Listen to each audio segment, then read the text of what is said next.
I'm going to unmute. Can you hear me? Yes, we got an echo. Okay, maybe if I turn off the microphone, I don't know. Can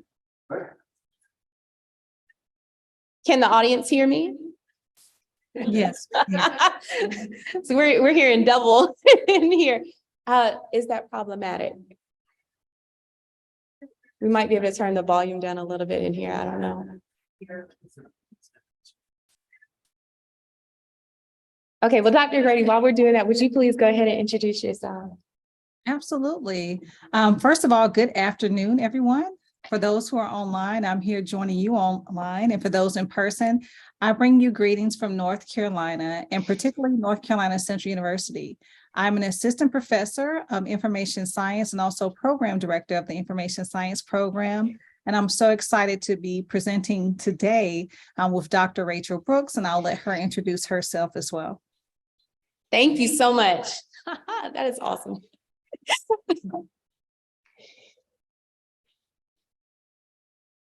So we're going to jump right in, and we'd like to know what comes to mind when you think of inclusive, equitable, and representative online learning. So those of you who are in the room, you're more than welcome to just share what your ideas are. And we are going to be also collecting ideas from those of you who are joining virtually. So if in the chat, you would like to share what are some ideas that come to mind, we're going to share that in the room as well.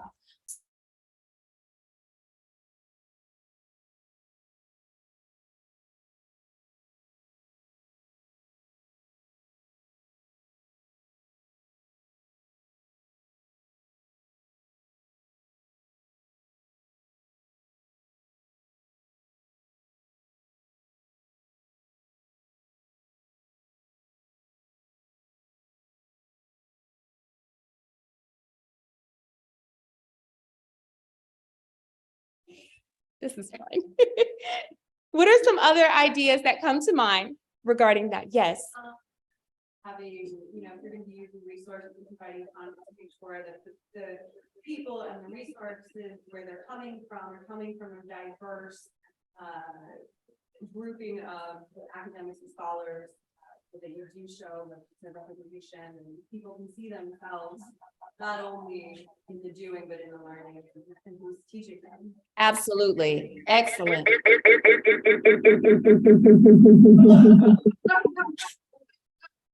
Put the microphone on the table. See if that helps. Let's see.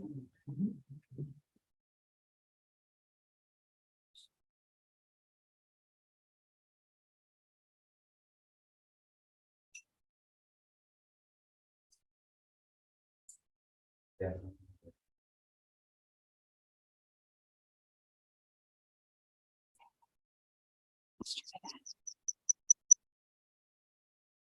Okay.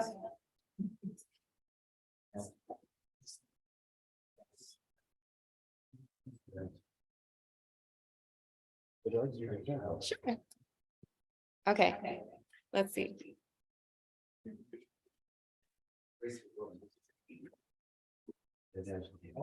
That's all right. There's a little echo in the room. Okay, so yes, we want to make sure that our students are able to see themselves. Absolutely. And we're pulling from a wealth and a collection of diverse materials and representing individuals from a variety of backgrounds. Absolutely. We're going to go into detail regarding what that means and what that looks like. Yes, do we have other thoughts in the room or perhaps online? Yes. Valuing the whole student experience, what they're bringing to the table, so that not only are you representing them with the resources, but they're able to see that their experience is valued as sort of knowledge creators and engaging in that way. Absolutely. Absolutely. Do we have any thoughts from online? We actually do, Dr. Brooks. We have so many statements. I'll just read off a few to you. Starting at the very beginning, multicultural, multi-socioeconomic, designing for accessibility, inclusive of neurodiverse students, differences in the way people learn, designing for culturally responsive instruction, universal learning design, flexibility for different learning needs and preferences, knowledge about student identities, and specific strategies designed for non-dominant groups. I can keep going if you like, because Look, Dr. Grady, please save the chat. I will save the chat because this is really good. Excellent, wonderful. No, that is exactly what we are hoping to see, we're hoping to hear.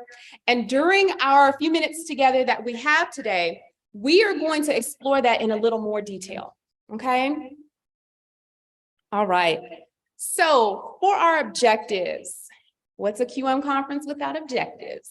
We are going to explain how inclusive and representative course design benefits, validates, and liberates all members of an online learning community. We're going to examine some evidence-based models that normalize inclusive design practices in online spaces. We're also going to explore practical strategies for incorporating inclusive, representative, and emancipatory design practices. Sure, please. I think I'd like to know what it is. Where's your set up? Oh, here. If this works, that's my boss. If this doesn't work, I don't know. Okay, let's see. Now that we still have a little echo, that's all right. Okay. Thank you. I appreciate it. I appreciate it. We will work through it. Okay. All right. So we're going to talk about the inclusive role of, or the crucial role of inclusive design. Why do we do it? Why is it important?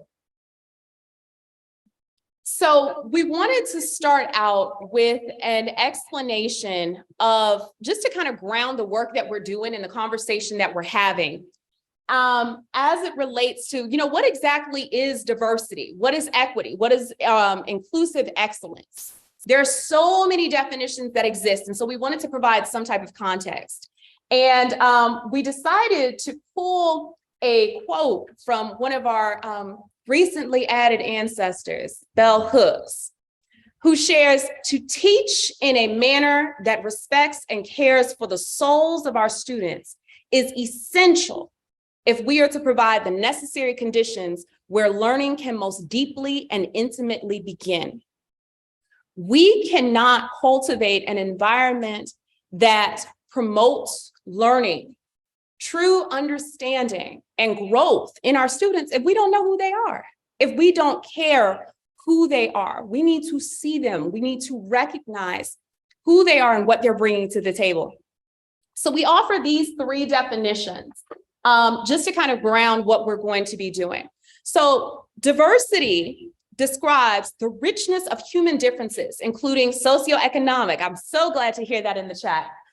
Race, ethnicity, language, individual aspects such as personality, learning styles, life experiences. I will share also gender expression, sexual orientation. Our students are coming to us with a variety of backgrounds and life experiences and perspectives that are valued and that should be recognized as wealths of knowledge for us that contribute to the growth of all learners in the learning community. Equity underscores the existence of systemic and historical barriers that contribute to the disparities negatively impacting underrepresented and minoritized groups. And inclusive excellence, we share, emphasizes student intellectual and social development and the need to create a welcoming community that values cultural differences, not just sees them, not just doesn't see them, but values them, realizes that there is worth in these differences, and they aren't to be shunned, they aren't to be feared, but they are to be embraced.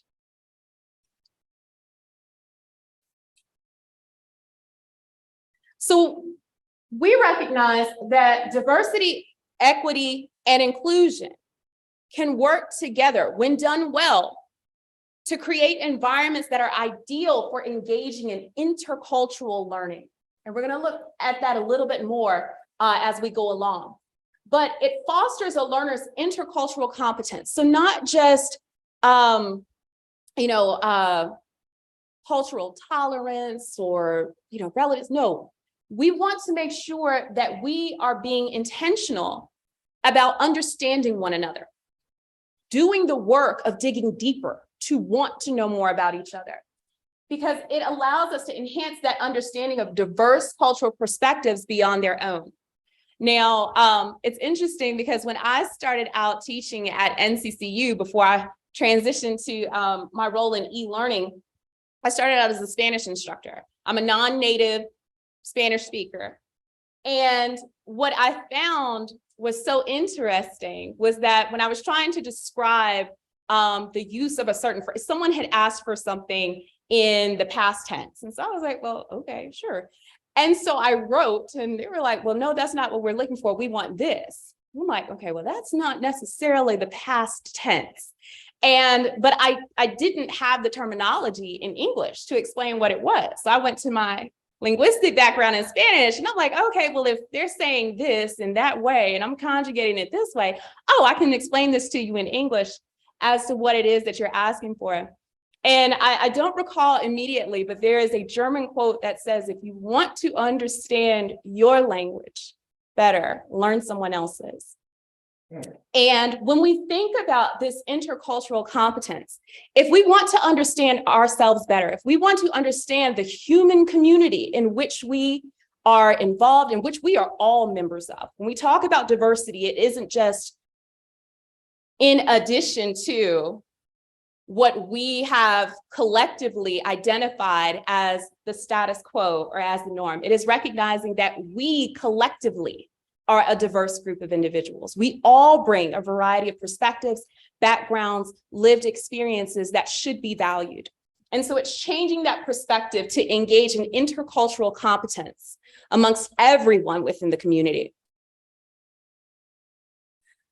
So Dr. Grady is going to share with us some inclusive course design models that really gets into a deeper understanding of what we're going to be talking about a little bit later. So Dr. Grady, I'm going to go ahead and turn this over to you.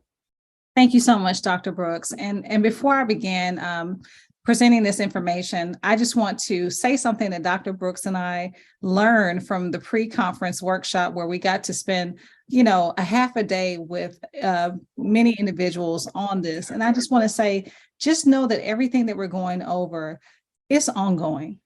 Today is not the necessarily stopping point for you. It will be an evolving process. And so just keep that in mind as we go through these things. So first, we're going to start with universal design for instruction. And this looks at equitable use of instructional materials that permits learners with diverse abilities to easily engage and interact. So that means diversifying the materials that you provide to your learners. Also having flexibility in the ways in which instructors implement those various strategies for supporting learners throughout the learning process. And this is so important because as we all know, we all learn through different ways. So providing your learners an opportunity to engage with the material of the course in various different ways is essential. Simple and intuitive course design. Let's make it easy for our learners so they don't have to hunt around and find what they need. Perceptible information that's easily accessible for learners. And then course design should also allow for tolerance for error. So while we all do a great job as faculty members, we understand that we're not perfect. And as I mentioned earlier, it's an ongoing process that will be iterative where we have to keep working on improving. Also, low physical effort that will discourage implementing unnecessary physical exertion that may impact their learning. So always keep that into consideration. One thing that I like to do also with my courses is, have small snippets of lecture. So I'm not having students sit at the computer for hours on end listening to me talk. Also, size and space of the educational environment should not prohibit the learning. And I love this next one, develop a community of learners. One thing that I've done extremely well in my course is I use something called Slack, which is a great workspace and it promotes collaboration. And I found that it helps my students actually build that sense of community where they can, get in touch with one another relatively quickly, and they can also get in touch with me quickly as well. And then also create an inclusive instructional climate that sets high expectations for learners.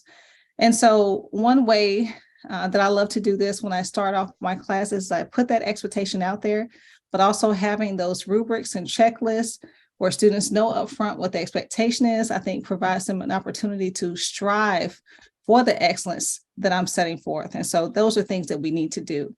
Next slide. Next, we actually look at inclusive design thinking. And this first one, I know that we've all had to learn to do if we weren't doing it before through this pandemic, but empathizing with your learners. In my program, I particularly work with professionals, so people who are actually in the workforce who are coming back to school. And so I have to empathize with their work-life balance. I recognize that they work during the daytime. My course is at night. And so I'm very empathetic that they might run into traffic or something might happen. And so we have to empathize with our learners. And one way we can do that is trying to better understand who our learners are. Also defining learners' needs and articulate course objectives. Again, this goes back to kind of truly trying to understand who your learners are and what works best for them. And you can do a lot of that by, asking questions and getting their buy-in, which we'll talk about later on with implementing these strategies. Also innovate for active, authentic learning, which is a great thing to do. Teaching them and having them work through the process on the spot with what they've learned through your course, and then prototype the course with activities for skill application.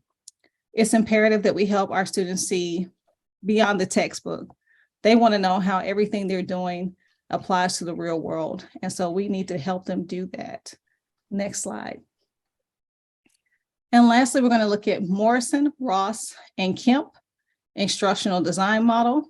And we're going to start with articulate learning goals and identify challenges or barriers to instruction. And as I mentioned to you before, with my course, I work with professionals, I empathize with them, I understand who my students are, but there may be barriers to instruction. I actually have a lot of students who have infants or small ones, so sometimes they may need to turn their camera off through the course. But those are things that I keep in consideration because I understand what's on their plates. Consider learners' identities and their impact on course design decisions. Again, knowing your learners is going to help you and going to help them throughout the course. Yes, I like what someone wrote in the chat, let the kiddos participate. I let them do that too sometimes. Select course content and explicitly align these selections with the stated course goals. This is so imperative. Following that QM rubric and making sure that those course objectives are measurable, it really helps our learners understand what it is that's expected of them in the course and how that translates beyond the course into the real world application. Explicitly define instructional objectives and outcomes learners should achieve by successfully completing the course. I just kind of touched on that. And then verify a consistent, logical, and sequenced course structure. And again, this is helpful for them as well because we all learn in different ways. Sometimes that might even consist of a roadmap for your course, how this module ties to the next module and ties to the overall course, and maybe even ties to the overall program. Just depends on how deep you're going to get with that. Create a plan for instruction that guides learners through content mastery and goal achievement. Again, it's always about helping learners see how all of this is applicable to them and how it's going to help them in their future. Encourage developers to craft instructional message and determine a suitable modality for offering the course. And again, that depends on your learners, what works best. And again, we'll talk about some strategies for crafting messages a little bit later, but all of that is important because you want to be inclusive and not exclusive within your course. Curate and design assessments for evaluating learners' progress throughout the course. Again, I mentioned rubrics, checklists, and so forth. There's many ways you can do that, but those are just a couple of examples. And then last, select relevant, engaging representative resources to support their learning experience. Try highlighting other researchers or well-known people in your field besides the common ones. Help them see that the fields of study are diverse and they should know all people, not just one specific set of people. That will really help bring, especially learners who may not normally speak up, maybe they might start speaking up once they see someone who looks like them that you're bringing to the table. And I'll pass it back to Dr. Brooks now. Thank you so much. So as we are going through this, we are going to reserve some time at the end for Q&A, but what we would like for you to do throughout our session is we are hoping to create a digital toolbox that each of you can use and access after the conference, those of you attending in person as well as those of you attending virtually. So we welcome you to go to tinyurl.com/QM inclusive design.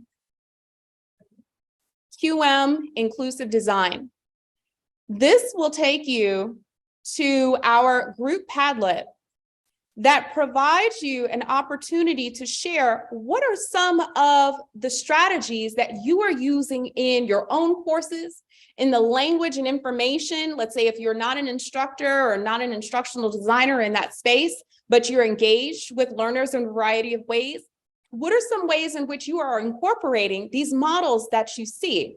So how are you including universal design for instruction principles? And we have them listed here from the PowerPoint. And we encourage you, and you may share your name, you may do so anonymously, but you can add what are some of those practices that you are incorporating, as well as the inclusive design thinking.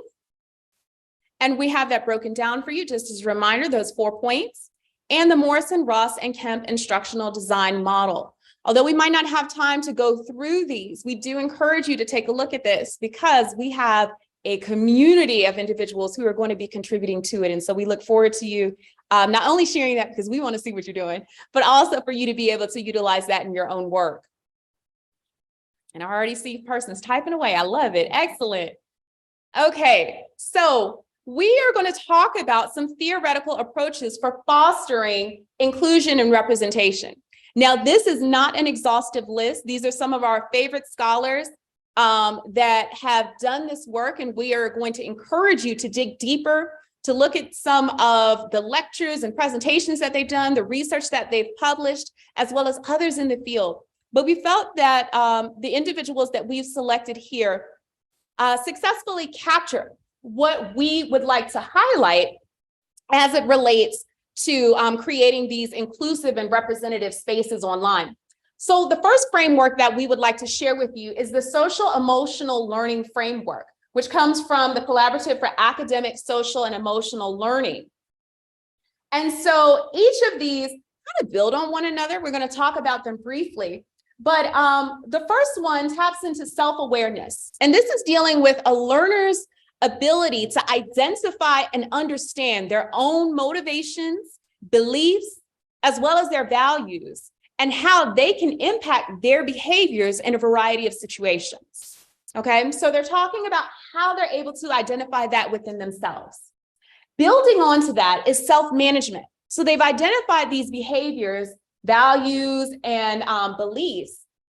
And so now we're talking about their capacity to control those emotions and behaviors, specifically in order to meet set goals. So it's not just feeling them, it's not just recognizing that they're there, but it's being able to control them in a way that supports their attainment of certain goals. Responsible decision-making taps into a learner's ability to assess and make constructive choices about those behaviors and engagement with others in a variety of contexts. Relationship skills. This one was interesting. So during our pre-conference workshop, we talked about what relationship skills means, but how it can actually be unintentionally presented in a way that might be problematic. So relationship skills highlights a learner's capacity to manage emotions and behaviors that contribute to healthy relationships. And there was a comment that came out where a colleague had shared that they noticed in an environment where the student body was predominantly white. There were small pockets of African-American students primarily who were in these spaces. And they noticed that these students weren't participating, and the thought was, what can I do to get them to participate? Which, absolutely want our students to engage. And I offered a personal experience where sometimes students or just individuals in general will look at this space regarding relationship skills and will decide to manage negative emotions, for example, that might be present because of what they may experience in educational environments where they are being reminded or it's being impressed upon them that they are guests in this space, and sometimes not welcome guests in these spaces. And so learners, and I'll speak specifically for myself, I remember there were instances where the emotional energy and tax that I knew I was about to incur going into spaces that weren't prepared to engage with me because they weren't created for me, caused me to, in an attempt to maintain healthy relationships with others, to retreat. And I question, and it was interesting because I didn't think about it to that moment, but what are we doing, or what can we do to ensure that these spaces that are being created are safe spaces, such that students don't have to make the value judgment of, I will incur the discomfort to maintain what I perceive to be a healthy relationship. Relationships, just in the meaning behind the word, describe an exchange. And it's not a relationship. It's not a healthy relationship if one individual is silently suffering for the sake of maintaining what is perceived to be a healthy relationship. And so sometimes what we perceive may be happening, there may be something deeper. And so we're going to talk a little bit more throughout our chat today regarding how we might be able to, as instructors, dig a little bit deeper, as instructional designers, help to create spaces that provide that environment where all learners feel as though not only they are welcome, but these spaces, although maybe not originally designed for them, have been redesigned intentionally to be inclusive. Social awareness taps into a learner's ability to be responsive to the needs, concerns, and perspectives of others. And I'm excited to see this here because it's not just, yes, this is something we want our learners to be able to work toward. We want to create this for them, but this is what we're doing right now.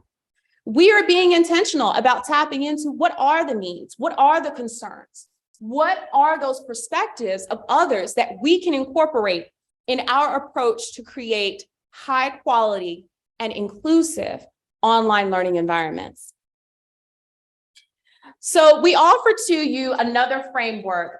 This is by Castellanos and Glorias. This is their psychosociocultural framework. And it was created specifically from research that was conducted on persistence of Latino and Latina students in higher education. And so they identified these three dimensions that are part of this overall framework existing within a university context that contributes to learners' persistence. The first one is the psychological dimension, which taps into self-efficacy and self-esteem. How are learners showing up in these spaces, and how are these spaces contributing to their perceptions of self, their ability to not only engage, but to feel confident in advocating for themselves, as well as a cultural dimension, which highlights the importance of a learner's ethnic identity, as well as the congruity of that identity into their educational spaces. We're going to look at another researcher, Laura Rendon, who talks about what she refers to as cultural collisions, or she refers to them as choques, that kind of tap into the mismatch between congruity related to one's ethnic identity, their cultural identity, and what is being communicated in academic spaces regarding not only that identity being welcomed, but valued. And then there is a social dimension, which highlights a learner's relationship with their family, their mentors. Are they being encouraged? How are they being encouraged? The value of education. Here, as I said, this was based on research regarding Latina and Latino students in higher education. And in an interview that Jeanette Castellanos participated in, she was describing there is this misconception that Latina families or parents undervalue education. And in actuality, it is the exact opposite.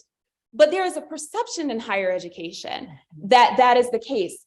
And imagine what kind of impact that overwhelming perception can have on an approach or on the approach in the development of learning experiences, not only for Latina students, but also for other individuals from underrepresented minoritized groups.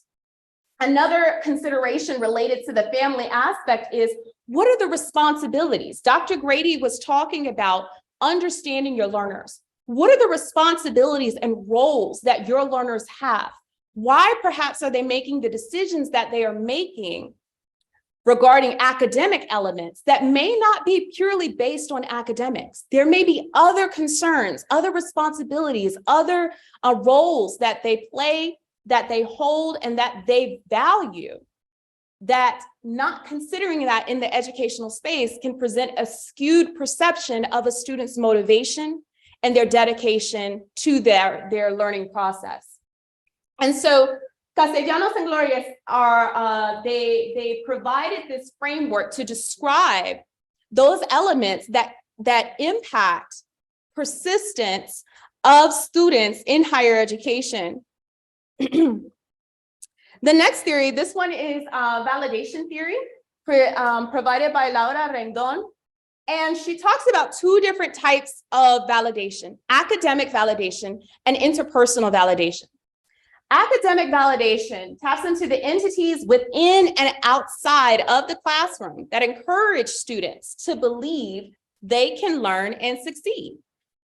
As Dr. Grady was sharing, part of that includes selecting materials, identifying scholars, leaders, researchers in the field that represent a diverse array of ethnic backgrounds, religious traditions, just ways of knowing and ways of thinking.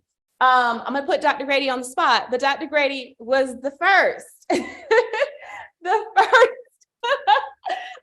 woman PhD graduate from an engineering program at North Carolina A&T State University. But she shared, yes. But what she also shared was that, she didn't share that, but I get to brag on her. That's my buddy.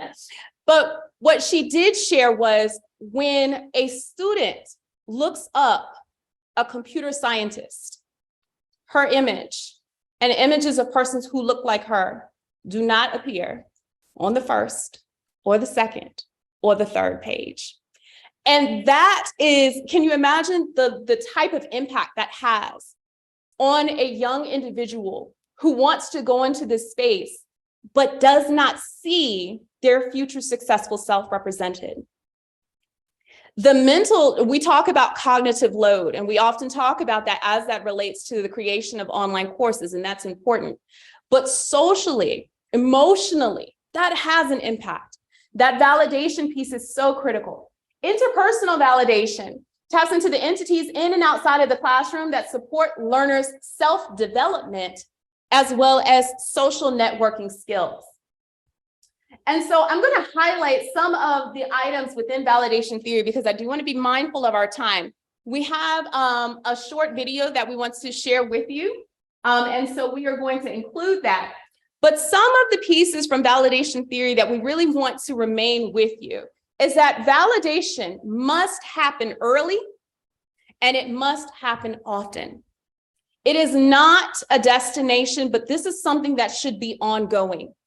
And the ways in which that we can validate our learners is by making sure that we are actively offering assistance, that we're encouraging our students, that we are letting them know that they are valued, that their experiences are worthwhile. And not only are they worthwhile, they're worthy, but they are opportunities for everyone in the learning community to grow, to understand deeper themselves as well as the world around them.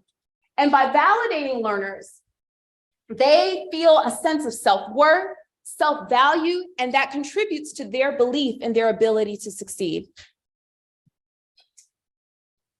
So again, as you reflect, we encourage you to update the Padlet with your thoughts related to that. And Dr. Grady, if you would like to highlight what we've done here, and these slides are available for you. So even though we might not be able to go through all of them, we would love for you to take a look at what was specifically done here that may support you in your incorporation of these practices. Absolutely. Thank you so much, Dr. Brooks. And I won't go over each one. I'll just select one from each category. But what we've taken the time to do here is under each category that you see here in red and bold, we have aligned this with the specific review standards so that you can see how these things actually contribute or work with the QM rubric. So under psychological, with the psychosociocultural framework, we can see acknowledge potential concerns students may have. And that goes right along with specific review standard 1.9 and 7.3. Going to social, we want to invite learners to discuss the implementation of assigned accommodations in the online learning environment. And here under cultural, which I love this so much, is promote student voice and perspective sharing through engagement in learning communities. And that's something that we all should really be doing, is promoting their voice. We want to hear from them. They're the ones that are learning and growing. And honestly, our learners actually help us grow too. So these are just some examples. And again, you can see the specific review standards that align with those categories that we have listed here. Next, for validation theory and practice, again, we have the academic and then the interpersonal that Dr. Brooks so wonderfully described. I enjoyed hearing all about that. Even though I know all of this, I enjoy hearing about it each time. But under academic, we want to provide representative exemplars, which we just talked about, right? Through the selection of texts, guest speakers, and leaders to allow students to imagine their future successful selves. That's what it's all about. We're teaching them our discipline, our material, because we want to see them in that space. And really, that's what they want too. That's their hope and dream. And so let's try to provide them with diversity so they can truly see themselves. Under interpersonal, we want to plan consistent, meaningful interactions to allow learners to actively support and be supported by their learning communities. And we talked about it earlier about that community building. That really has to happen early on. You have to establish that it's a safe space, put those rules up there, rules of engagement on how learners should interact. All of that's so important and necessary. And then actually, depending on what your discipline is, but introducing them to their learning community. So for instance, for me, I'm a computer scientist. I also have a degree in information science. And a lot of times I introduce my students to conferences, which will then be their communities, their research community. And so all of that is important. Next slide. And then for emancipating engagement practices, we're going to share clips of this video with you. And so this is by Dr. Geneva Gay.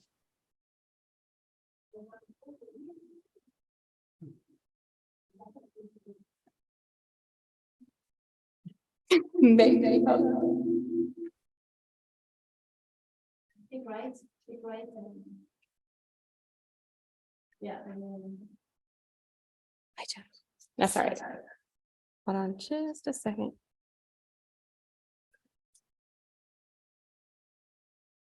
We can pull her up very easily. Okay, I guess that doesn't. All right, we're gonna pull Dr. Gay up this way.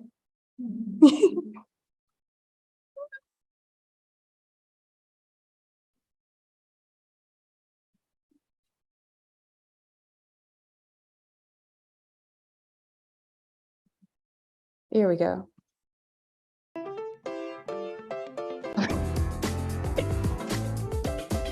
Thank you.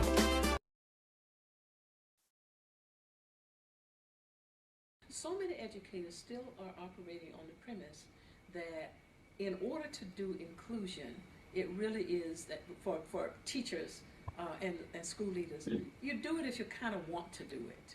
We know that social change is not something that comes about because people want to do it.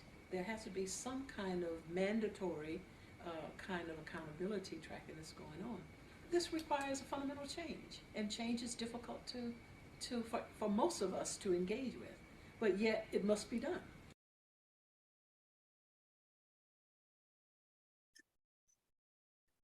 No discipline, whatever is objective. There's a high level of embedded subjectivity about them. We may, in the United States, may think our way of doing it is universal, but that's not necessarily true. If you go to another country and another culture, they may engage in math and science in somewhat different ways, depending on their socialization and their view of the world. For the sake of argument, let's say that there is some validity to the claim of objectivity in math and science, even though I don't believe it, but for the sake of argument. Math and science educators still have to teach their subjects and disciplines to students. And how can they adapt their instruction, the conveyance of the content of their discipline to students so that students can master these? So if we are really committed to student performance and improving it, we can't get away from dealing with infusion and diversity. We simply can't. Whether it comes through the content of what we teach or it comes through the methodologies that we use to convey that content to the students that we're working with.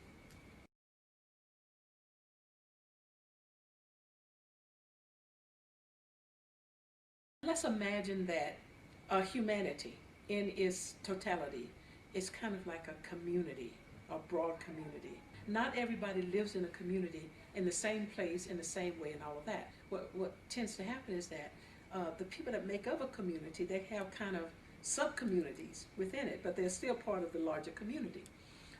And I think that's what happens with humanity. All human beings are not human in the same way. We have been socialized in different ways to embrace our humanity, to manifest our humanity, give it some clothing. If you're committed to serving humanity, then it suggests to me is that you're willing to serve humanity in all of its variations. That there is nothing in that mission itself, as is stated, that says that some humanity will be served and other humanity will not.